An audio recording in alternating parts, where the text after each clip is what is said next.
కాంగ్రెస్ భారీ సభ ఏర్పాట్లను మంత్రి సీతక్క పరిశీలించారు. సభకు రాహుల్ గాంధీ, సీఎం రేవంత్ రానున్నారని ఆమె తెలిపారు. గిరిజన టీచర్ ఆత్రం సుగుణకు టికెట్ ఇచ్చిన ఘనత రేవంత్ రెడ్డికి దక్కిందన్నారు. సర్వేల ప్రకారం సుగుణ 1,00,000 మెజారిటీతో గెలవబోతున్నారని చెప్పారు. ప్రజలు పెద్ద సంఖ్యలో హాజరై సభను విజయవంతం చేయాలని పిలుపునిచ్చారు. కాంగ్రెస్ పార్టీ మొట్టమొదటిసారి ఒక మహిళకు ఎంపీ అభ్యర్థిగా టికెట్ ఇవ్వడం జరిగింది.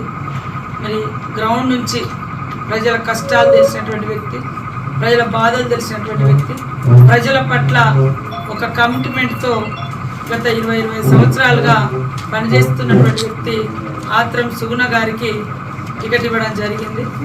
మరి తను ఒక ఆదివాసీ గోండు తెగ నుంచి వచ్చి ఒక టీచర్గా పనిచేస్తూ ఈ జిల్లాలో ఉన్నటువంటి అనేక సమస్యల మీద టీచర్ అమ్మగా ఉన్నప్పటికీ ఒక ప్రశ్నించే గొంతుకగా కూడా పనిచేస్తున్నటువంటి క్రమంలో అధిష్టానం గుర్తించి వారికి టికెట్ ఇవ్వడం జరిగింది.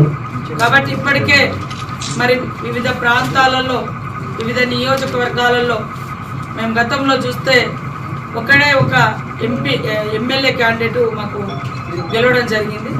కానీ వివిధ ప్రాంతాలలో మాకుండే బలాలు బలహీనతలు అన్నీ బేరీజ్ వేసుకొని మరి రోజు రోజుకు మా బలాన్ని పెంచుకోవడం కోసం కొంత ప్రముఖులను చేర్చుకోవడం, మాజీ ఎమ్మెల్యేలను చేర్చుకోవడం, మంత్రులను చేర్చుకోవడం, మాజీ మంత్రులను, అదేవిధంగా మున్సిపల్ చైర్మన్లను, ఇట్లా మంచి పేరున్నటువంటి వాళ్ళందరినీ కూడా చేర్చుకుంటూ కూడా పార్టీని బలోపేతం చేసుకొని ఈరోజు ఈనాటికి ఉన్నటువంటి సర్వే ప్రకారం 1,00,000 మెజార్టీతో మా ఆత్రం సుగుణ గారిని ఆదిలాబాద్ పార్లమెంట్లో ఉన్నటువంటి ప్రజలు గెలిపించబోతున్నందుకు మాకు చాలా సంతోషం.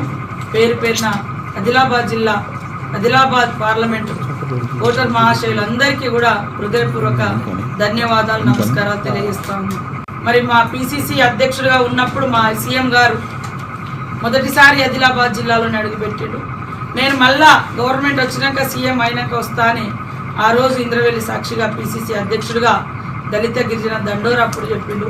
తర్వాత ఆయన మొదటి అడుగు సీఎం అయిన తర్వాత కూడా మరి మన ఆదిలాబాద్ జిల్లాకే, ఉమ్మడి మన జిల్లాకే రావడం జరిగింది. తర్వాత ఎన్నికల ప్రచారంలో కూడా మొన్న ఆదిలాబాద్కే మళ్ళీ అడుగు పెట్టడం జరిగింది. నిన్న ఆసిఫాబాద్ కూడా 2వ తారీఖు నాడు రావడం జరిగింది.